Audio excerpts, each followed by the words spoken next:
গুৱাহাটীৰ জিএনআৰচিৰ 6 মাইল যি জিএনআৰচি আছে জিএনআৰচিয়ে লৈ আহিছে এই ভাল খবৰটো এতিয়াৰে পৰা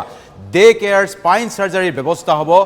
জিএনআৰচিত আৰু জিএনআৰচিত এই ক্ষেত্ৰত ইতিমধ্যে ব্যৱস্থা গ্ৰহণ কৰা হৈছে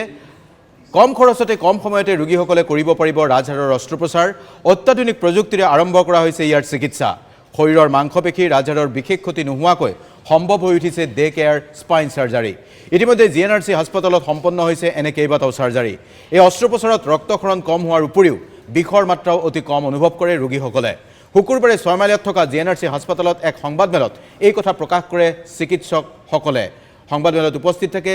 চিকিৎসক ৰাম গোয়েল জ্যেষ্ঠ স্নায়ুশল্য চিকিৎসক পৰাণজ্যোতি বৰ্মন মুখ্য পৰিচালন বিষয়া মইনুল্লাহ ৰহমানো উপস্থিত থাকে এই সংবাদমেলত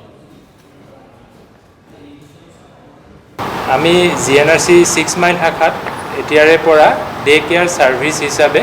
স্পাইনৰ সাৰ্জাৰী আৰম্ভ কৰিছোঁ সাধাৰণতে স্পাইনৰ সাৰ্জাৰী বুলি ক'লে মানুহে ভয় কৰে যে সকলোৱে কঁকালৰ বিষত আমি কম বেছি পৰিমাণে সকলোৱে ভোগে কিন্তু কিছুমান ক্ষেত্ৰত অপাৰেশ্যনৰ প্ৰয়োজন হয় আৰু বেছিভাগ ক্ষেত্ৰতে অপাৰেশ্যনৰ প্ৰয়োজন নহয় কিন্তু স্পাইন সাৰ্জাৰীৰ কথা ক'লেই আমাৰ মনত এটা সাধাৰণ সমাজৰ সকলোৰে মনত এটা ভয় থাকে তেওঁলোকে ভাবে যে অপাৰেশ্যন কৰাৰ পিছত বিশেষ লাভ নহয় বা অপাৰেশ্যনৰ ফলত পেচেণ্টৰ অৱস্থা